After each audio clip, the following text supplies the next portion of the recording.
Although the coffee plant is new to the Amungme, to them a coffee plantation is no different from any other garden plot. Plant diversity has always been a key feature in Amungme agriculture, and Antawaroki is no different. Planting other food crops like green beans not only increases the diversity of plants, but also help to ensure a vibrant insect and animal life. So much so that fencing is needed to prevent the couscous from trampling on young seedlings.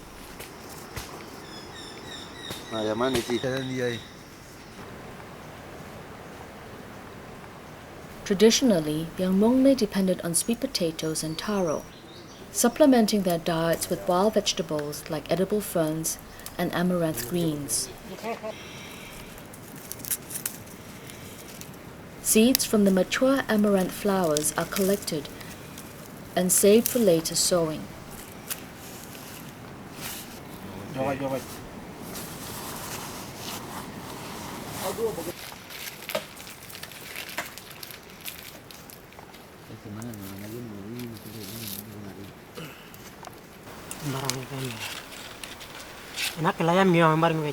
Peanut plants are also good nitrogen fixers, and the peanuts themselves are a favorite snack.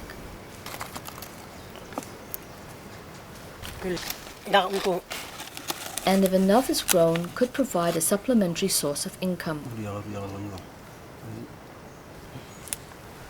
Amungme gardens are rich in fruit sources: stands of bananas, clusters of taro, and the all-time favorite pandanus, all constantly harvested and replanted.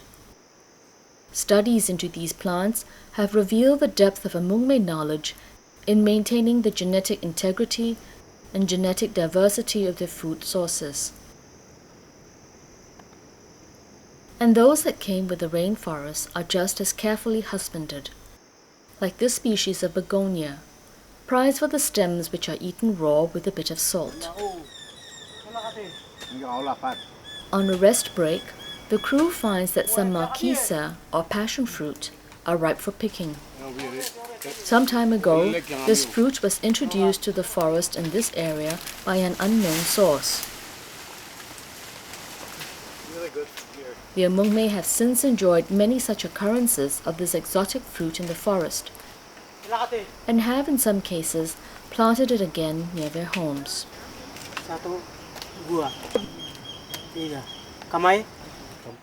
The sugar cane is one of the earliest domesticated food crops. Originally cultivated in New Guinea, it has been enlisted as a form of land management. The Amungme have always terraced their gardens, but to further prevent soil erosion, plant stands of sugar cane along the edges of the terrace. As the sugar cane grows, it bends over with weight. The Amungme, however, like the sugar cane sticks, nice and straight, so these are regularly bound up as they increase in height. Aside from all this ancient wisdom, Mtawaroki is a special site, for not too far away is a sacred pandanus grove. The love the Amungme have for the pandanus nut can only be described as more than passionate. The many varieties of pandanus nut trees produce fruit over a period of about 2 months each year. Whole villages will migrate up to the groves to gorge on these protein-rich fruit and process the nuts for eating later.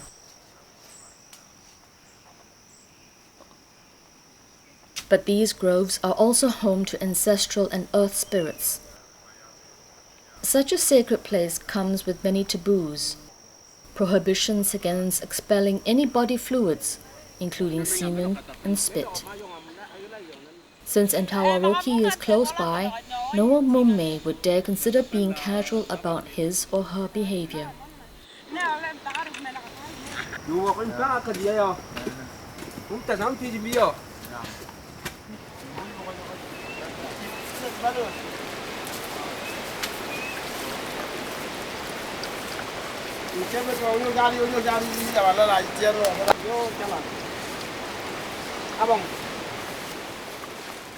When this variety of Arabica coffee trees reach their third year, pruning becomes another important aspect of maintenance.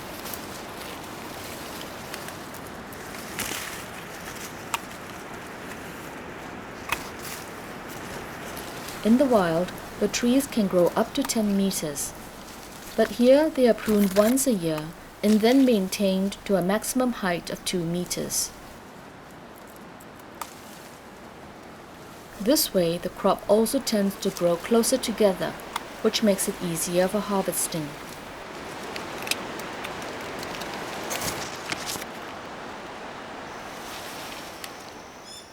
With the coffee trees here, it's not unusual to find a branch with flowers, young green cherries, and ripe red ones all growing at the same time. This means that every 2 weeks, a fresh batch of cherries is ready for harvesting. This is not the normal situation.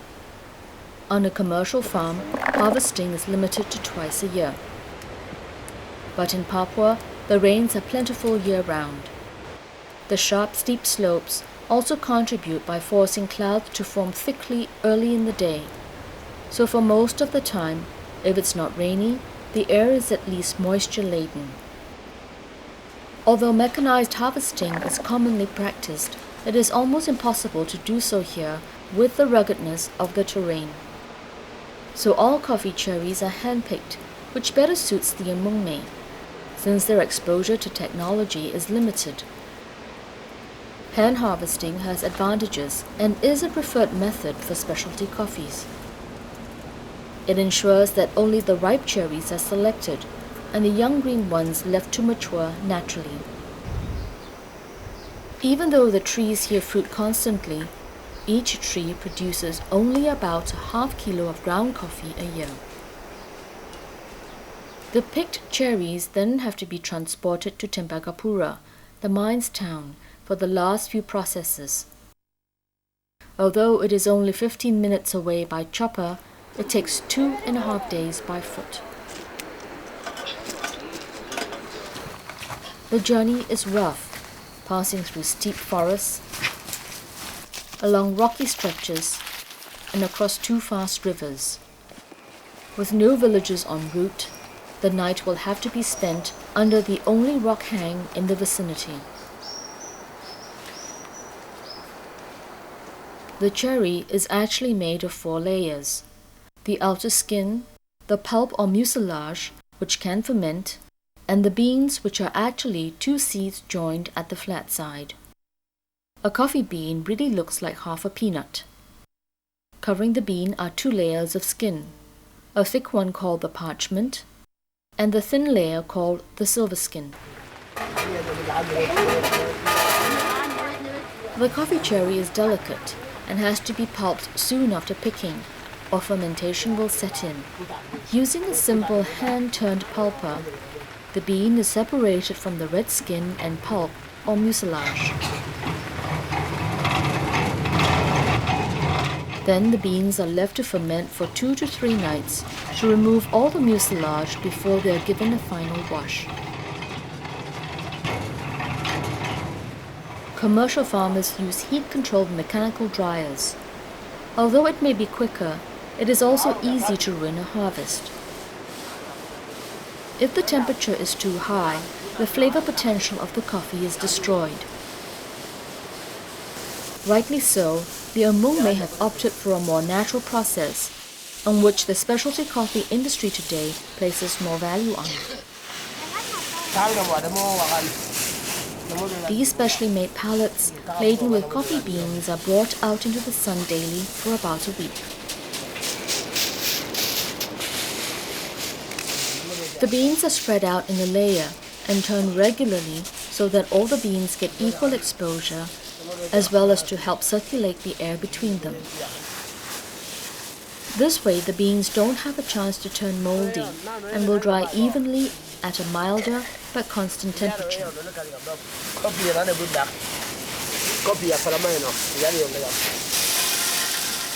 Even though the coffee beans have been pulped, the thick parchment and stubborn silver skin still cling to the beans. To remove them, the beans have to be hulled.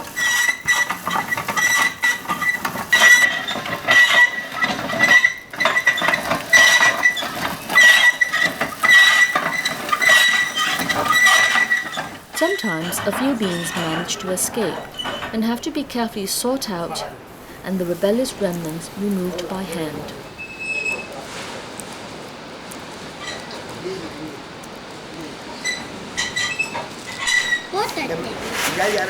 The errant bits of parchment and silver skin must be separated from the beans before roasting.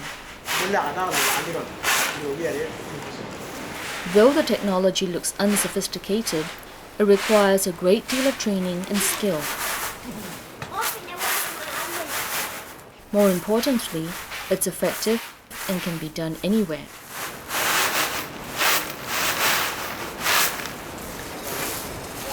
The cleaned beans are poured into a roaster while a wood fire is prepared. The firewood comes from discarded pallets from Tembagapura. The dried beans are stored and roasted just prior to sales so that the freshness of the roasted coffee stock can be better controlled.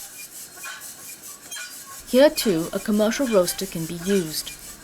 But with this time-proven method, the Amungme can already prepare roasts without having to depend on the gas and electricity needed for the commercial roaster.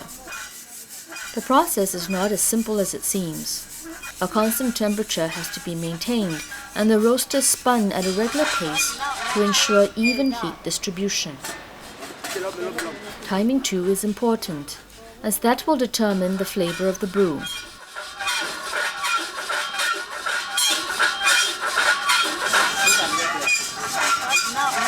A quick check determines that the beans are ready. Without a moment to spare, the still hot beans have to be cooled in process.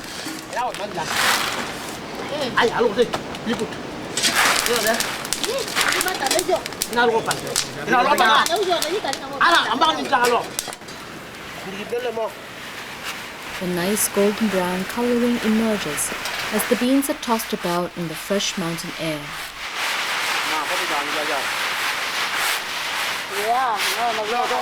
With this, the last process, the beans are ready to be ground for a very fresh cup of coffee. It is likely that there's no other coffee in the world that is as ecologically sound and receives quite the amount of undivided personal attention as Amungme Gold. Organically grown in pristine forests, nurtured by time-honored techniques, and processed practically till the very end, there can be no other coffee as unique as Amungme Gold.